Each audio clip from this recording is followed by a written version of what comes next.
what led to all of my success in college football and before that was my confidence in myself. My confidence in my abilities to make plays, my confidence in my abilities to diagnose plays, my confidence in my abilities to lead men. That was what made me great. And that's what makes the greats great, is their confidence. And when they step up on a field, a court, whatever it is, that they know that they're better than that person. I didn't have that for 3 to 4 years of my NFL career. You're tuned in to the Ross Tucker Football Podcast, guiding your gridiron journey, none other than your host, former NFL lineman, Ross Tucker. Oh, yeah, it is. But it's not just any Ross Tucker Football Podcast. It is a Monster Monday. It's a new week. We are presented by DraftKings. Love those dudes. Use the code Ross for whatever you do over there. I am so excited for today's guest. He is awesome. Absolutely awesome. Met him for the first time at the NFL's Broadcasting and Media Workshop. Just a really cool dude who did an excellent job. Manti Te'o, former college football player of the year on the defensive side of the ball. And obviously he had that huge documentary that was really, really popular. So we got Manti today. There's big news in the NFL as it relates to that court case. I will tell you about how the New Heights Beer Bowl went that I was involved in. And other than that, it's a new week, which means love those of you that rate and review the show. That means a lot. Love those of you that engage on social media anyway, at Ross Tucker NFL, at Ross Tucker Pod. And other than that, let's go. It's Big Show time. The Big Show. All right, very excited to be joined by a guy I got a chance to meet and know at the broadcast workshop that the NFL had. I don't even know when that was. April, maybe, I think, before the draft. April. He actually did an awesome job. I mean, there's a lot of guys there. I don't know if I told you this or not, but in particular, when you were calling the game, you did a really good job calling that. I think it was Chiefs Chargers or Chiefs somebody, maybe. Packers game, yeah. See, he knows it. He's on. I'm talking about Thanks, Rob. Former Defensive Player of the Year in college football. He won like all the awards. Had a terrific 8-year career in the NFL. Manti Te'o. Manti, thanks so much for coming on the show, man. Appreciate it. Thank you, my brother. Always good to see you, bro. It was definitely a good time in LA. Had you ever called games before? Because you did a good job calling the game. Like it seemed like it came naturally for you, unless that's something you've been doing a lot already. I don't know about. No, that was my first time ever calling a game. I had some coaching tips from the legendary GMAT, and trying to do my best to whenever I watch a football game, especially now from a broadcasting standpoint, it's hard. It was a hard transition to transition from a football player watching it and diagnosing plays and doing all of that stuff, and then transitioning to how do I articulate the thoughts in my head to a viewer that may not know what an A gap is or what a power play is. How would I describe these things that I'm seeing or that I'm anticipating to a viewer that may not know the terminology that we so commonly use in football?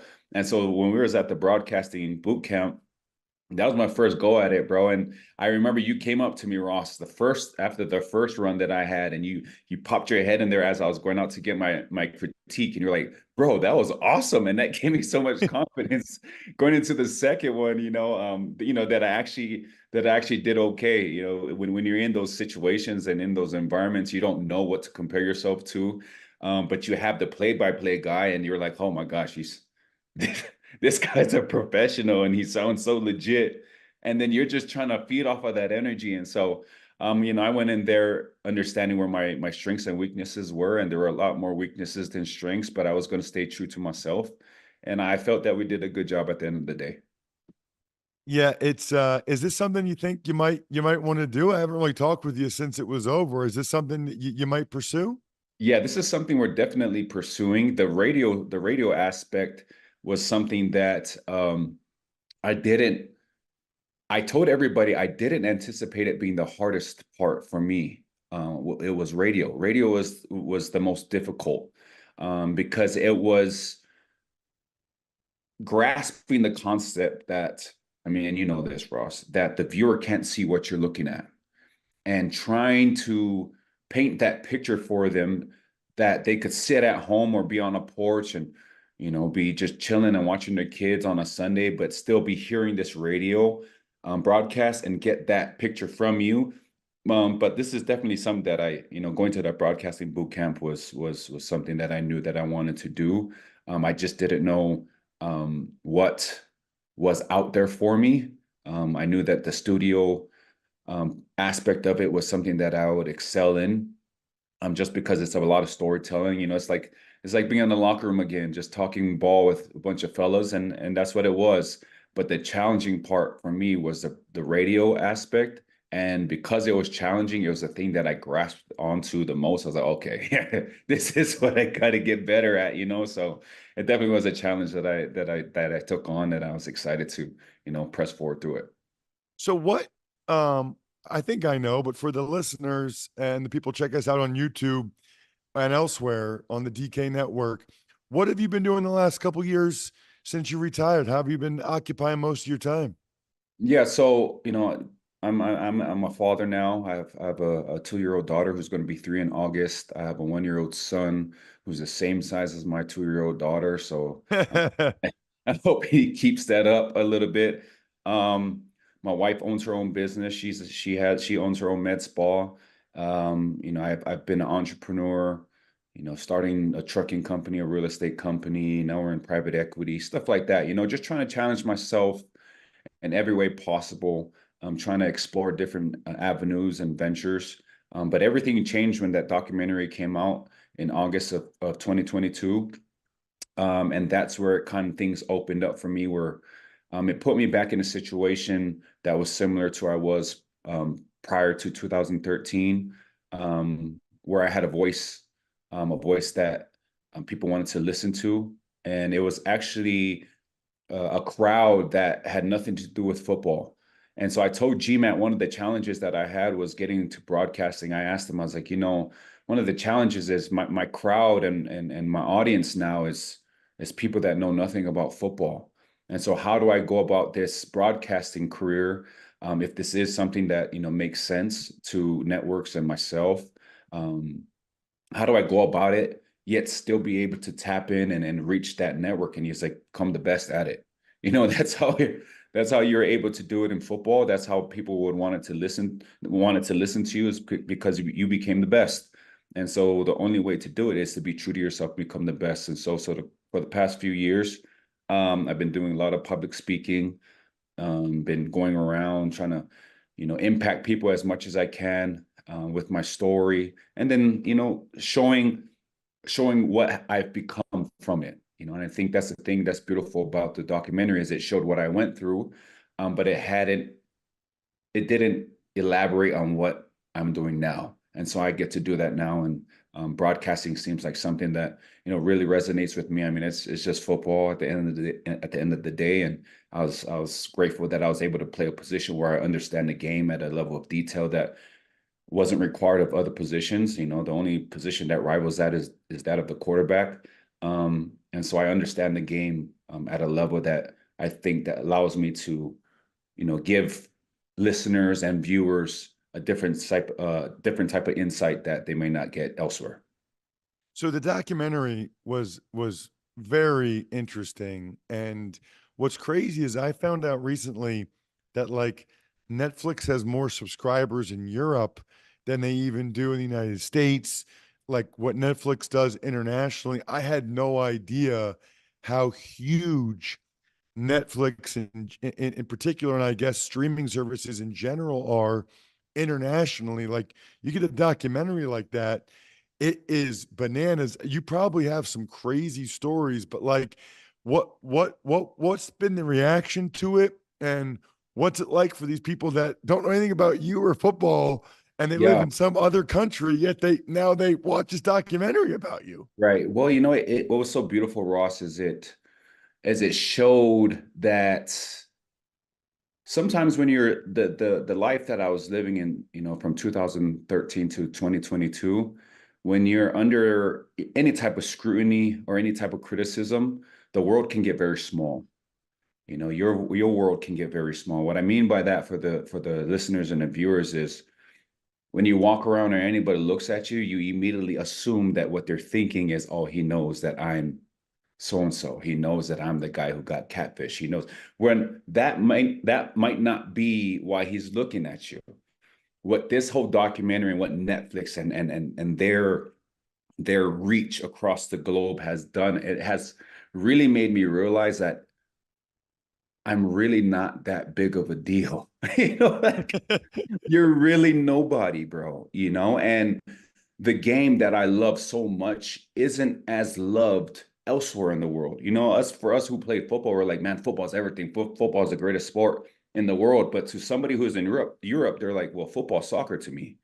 And I don't know anything about your sport. You talk to people in Ireland, they're like, well, I watch rugby, and I watch this sport. And so throughout the whole experience with Netflix, I was able to reach people all across Europe, all across Asia, all across the South Pacific, Australia, because when the documentary came out, it actually came out first in Australia, in that hemisphere of the world, where they experience the next day before we do. And so at about I forget how early it was in the morning, I was getting messages already before it even aired in America from people on that side of the world who are like, I had no idea who you were. I had no idea of your story. But after watching this documentary, I want you to know blah, blah, blah, blah, blah. And I'm telling you, brother, and this is where I really took hold of this responsibility. And I use that word very, very specifically because there were, I can't, hundreds upon thousands of people that reached out saying, one, they've either experienced the same thing, or two, some of them as big as, hey, I was thinking about killing myself, and then I watched your documentary, and watching how you handled what you handled, I said to myself, if he can do it, I can do it. And so what a responsibility that I felt I had, to say like, okay, if my story can reach somebody on the other side of the globe who is experiencing some of those feelings, some of those thoughts, and it could give them hope and inspiration to keep going, what a responsibility that is for me. So that's how it kind of changed my life in understanding that my actions, and my life, and the words and the things that I do, they have an impact on people. And that's a lesson for everybody, that they have impact on people that you probably have no idea are watching, and you probably have no idea will watch. And so I'm not trying to say just be an unauthentic, like not authentic or genuine, but what I am saying is your actions do have consequences, whether they be good or bad. And I think that the challenge with the human experience is to always strive to choose the choice that will have a lasting impact for good. And that's what I strive to do. So it's so interesting, Manti, because you twice referenced 2013 to 2022, and in that time range was your whole NFL career. Hmm. But it sounds like you were in this place where, where the world got very small and there was this cloud. So I guess I have to ask you, do you feel like it affected your pro career? Do you feel like what happened and people knowing that about you Yeah. affected your on-field career or not at all? Oh no, it for sure did for me. And this is not an excuse, as what happened to me, and more importantly, how I digested it. What I mean by that is what led to all of my success in college football and before that was my confidence in myself. My confidence in my abilities to make plays, my confidence in my abilities to diagnose plays, my confidence in my abilities to lead men. That was what made me great. And that's what makes the greats great, is their confidence. And when they step up on a field, a court, whatever it is, that they know that they're better than that person. I didn't have that for 3 to 4 years of my NFL career. Now, when you get to the NFL, as you know, Ross, once you make once you have your impression, once you make your impression, the NFL creates a narrative about you. And that's something that I can't argue with the NFL, because a narrative that I created for myself and my brand in the NFL, the first 3 years at the NFL, was this guy can't play football in the National Football League because of how I played football in the National Football League from 2013 to 2015. It's hard to beat that narrative after it's already been said. Now, I went to the Saints after I tore my Achilles in 2016 with the Chargers. I went to the Saints, and that 2017 year with the Saints, that was the closest that I've ever gotten to that kid at Notre Dame as far as production, as far as confidence, as far as getting out there. And that had a lot to do with my own personal growth, but that had a lot to do, also had a lot to do with the people that I was surrounded with. A new place. The locker room was amazing. I had guys that, that I chose to open up to. There are a lot of people, with the Chargers that were there for me. Eric Weddle, Jaleel Adai, Tenny Polypoy, a whole bunch of people that were there. But I think it was a move to New Orleans, and I'm around Cam Jordan, Mark Ingram, Alex Anzalone, Craig Robertson, a whole bunch of guys that helped me to heal a little bit more and make those steps and that progress mentally and emotionally to where that I could get that confidence back. And I remember the exact game where I felt like, okay, I'm back. It was like my soul came back into my body, and it was like, let's roll. It was, we were playing the Detroit Lions at home. And I remember thinking to myself before that game, I was like, okay, I don't know. I don't remember. And I'm tired of trying to figure out how I used to play this game. So what I'm going to do is I'm just going to relax, and I'm not going to get hyped up. I'm not going to be too so strong and tight. I'm just going to be relaxed, and whatever happens, happens. And I'm telling you, Ross, the game slowed. It was just like, that movie Limitless, when he takes that pill and everything. Yeah. It was like that for me. And I remember sitting on the bench, and I was like, okay, here we go. And it was from that game, bro, that I started to make that progress, and I started making, and then we played the Atlanta Falcons later that year, and I balled, and we started played the Buffalo Bills, and I had some stops, and I was like, okay, here we go. And so I tell everybody the best game I ever played in the NFL would have to be the Atlanta Falcons. The second Atlanta Falcons was around Christmas in 2017. That was the best game, and I felt like I was me. But again, there's that narrative already, and it's hard to take away that narrative and that label that they put on you. And I will say this to make this clear: I do not blame the NFL or any of the coaches for that narrative, because I created it by the way that I played, and for whatever reasons, for obvious reasons, that's what it was.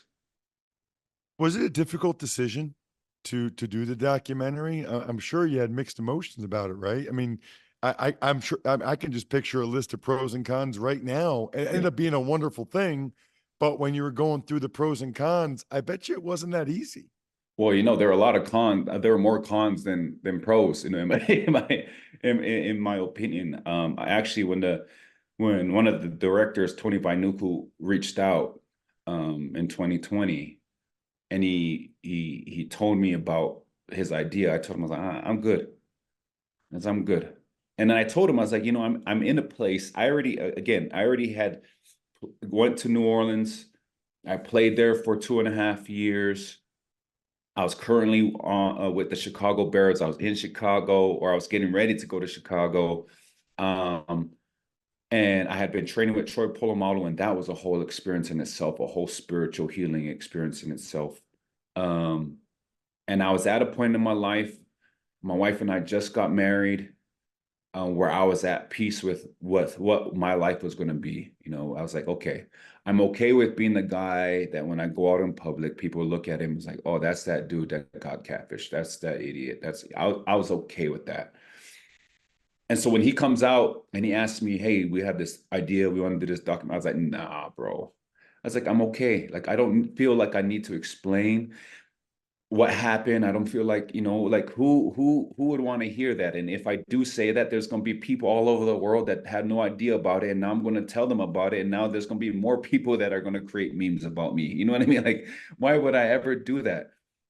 So then he started asking me questions about what happened. And I start to telling him about the start, and the start to the finish. And at the end of, I think it was like an hour and a half, 2 hour call, there was like a little moment of silence, and then all I heard was, "Brother, you need to tell that story."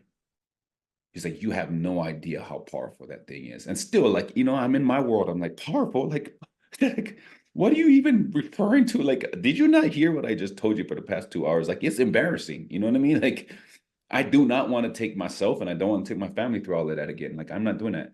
And so he was like, "Well, talk about it with your family." I talked about it with my family, and we're a family of faith, and all of our major decisions have always been on faith. And we prayed about it, and not knowing what it could be, I felt like Heavenly Father was telling me to do it, and I was like, okay, let's do it, I guess. And throughout that whole process, there was a lot of healing that had to be done that I didn't know had to be done. Because when you start talking about stuff, you start going through the phone that you had during that time, and you start seeing text messages, and you start seeing pictures, and it reminds you of stuff, and it starts to bring up certain emotions, and you have to really like combat that stuff, bro. It's difficult, but those are the steps you need to take to fully be healed, to fully be like able to say, okay, I'm done. And then it all changed, brother. On August, I can't remember when it was, but it was around my daughter's birthday in August, in 2022, when I was getting those messages early in the morning in New York, because we were waiting to go on the Good Morning America show, with Nate Burleson, and the crew. And I remember, as all the thousands of messages that came from people, it was as if God whispered in my ear. He's like, "This is why I had you wait." And it was one of the most powerful experiences for me to experience, um, that type of full circle moment. You know what I mean? Like how God could take something so dark and make it so beautiful. And so, in my case, I had to wait 10 years for that, or almost 10 years for that. And I'm just continuing trying to do my best, brother. That's all I can do. Let me just try to do my best. Well, man, I was in the documentary for like 8 seconds, and I got like 20 text messages from people saying about me. I was like, wow. I mean, that's just unbelievable how popular it was. I'm so glad you did it. I'm so glad you did the broadcasting workshop and the boot camp. And I'm looking forward to seeing what's next. And next time I want to have you on, I want to break down football, break down whatever games you're calling, whatever studio stuff you're doing. We'll put your analyst hat on the next time, but this first time just had to get your story. Thank you so much for coming No, on but the show, man. Really appreciate it. thank you, my brother. Look forward to seeing you again. I hope you guys enjoyed that interview as much as I did. He is awesome. Love the perspective. So glad he ended up doing that documentary. Also, so glad I had this partnership with Labatt Blue Lights, because I get to drink them every weekend, like I did at the beach this weekend, with my friends, with my family, living life to the power of we. Always do it responsibly. It's delicious beer made by Labatt USA in Buffalo, New York. Tuck's Takes. All right, Ross. The NFL is ordered to pay $4.7 billion for violating antitrust laws with NFL Sunday Ticket, and Mike Florio says the real amount is actually triple. So I have read a lot about this, and I got to be honest with you, I still don't totally understand what happened here or what they did wrong. So I'm going to try to get a guest on for Wednesday's show that can break down this in greater detail, because I feel like I really am not well equipped to tell you guys my thoughts on it. And Ross, you told everybody on Thursday you're going to be participating in the New Heights Beer Bowl. How did it go? It was incredible. Two different things, right? So number one, both events in Sea Isle City that were presented by Jason and Kylie Kelsey, incredibly impressive. I mean, shout out to Ryan Hammond and the Eagles Autism Foundation. I played for 5 teams. None of them had anything like the Eagles Autism Foundation. And in particular, Jason and Kylie, I'm like blown away. I mean, at the end of the beer bowl, Jason took the time to do a picture or sign an autograph for every single person that was there. Just the time, effort, and energy that those two put into raising money for the Eagles Autism Foundation is incredibly impressive. And it was by far the most fun I've ever had in any charitable endeavor, raising money for anything. It was a blast. Might even say more about it on Wednesday. It was incredible. Make sure you listen to the College Draft Podcast today. Even Money tomorrow. I think we're done here.